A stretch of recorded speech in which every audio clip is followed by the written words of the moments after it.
Dans le film Élémentaire, Flamme et Flack tombent amoureux alors que tout les oppose. Flamme est une flamboyante, Flack est un aquatique. Flamme est une colérique, Flack est un pleureur. Flamme a sa vie toute tracée devant elle, alors que Flack est plutôt du genre go with the flow. Cette histoire des opposés qui s'attirent aborde très intelligemment une question philosophique majeure, celle des rapports entre notre conscience et autrui. Cette analyse est tirée de mon premier livre intitulé La philo, c'est la vie. C'est une introduction à la philosophie à travers la pop culture et notre vie quotidienne, et il y a plein d'exemples comme celui-ci. C'est accessible dès 14-15 ans et le lien pour commander est dans la bio. Flamme et Flack sont opposés dans leur personnalité, mais ils sont avant tout opposés dans leur corps. Les corps de Flamme et de Flack ne leur procurent absolument pas les mêmes sensations au quotidien. Flamme est habituée à crépiter ou à voir sa flamme diminuer lorsqu'elle est triste. Flack, lui, il est habitué à se couler dans tous les endroits ou à s'éparpiller en plein de petites gouttes. De fait, aucun des deux ne saura jamais ce que cela fait que d'être l'autre. Et ces sensations, ce que cela fait,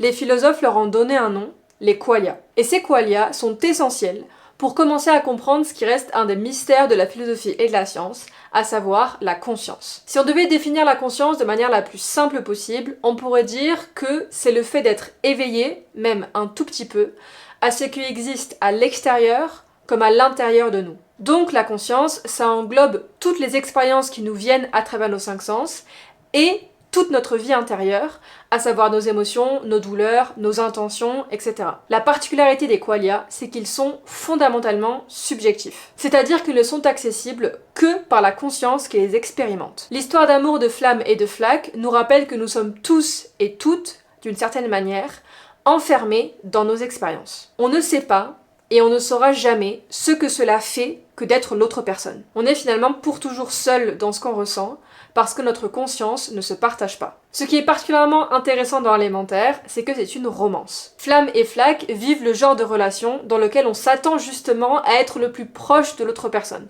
avec qui on aimerait partager le plus de choses possible. Mais pour Flamme et Flack, c'est impossible. Ils ne peuvent même pas se toucher sans risquer de se faire du mal. La beauté du film réside dans la solution qu'il offre à ce problème. Parce que sa conclusion nous montre que pour tisser un lien avec autrui, justement, il n'y a pas besoin de se glisser dans sa peau. Connecter, c'est pas se fondre dans l'autre, mais c'est plutôt réagir à l'autre. Quand Flamme et Flack se touchent pour la première fois, après avoir passé les 3/4 du film à s'éviter, leurs corps justement réagissent. Flack frémit et Flamme crépite. Ils vivent chacun ce moment depuis leur propre conscience, ils savent pas vraiment ce que ressent l'autre, mais ils peuvent contempler leurs réactions, c'est-à-dire les réactions d'une autre conscience impénétrable, mais qui se trouve juste à quelques centimètres d'eux. Leur lien ne naît pas de la fusion, mais de la rencontre. Et ça, c'est vrai pour chacune de nos consciences. Pour connecter avec autrui, il s'agit pas de rentrer dans sa tête, mais plutôt de se fasciner pour le mystère qu'il constitue.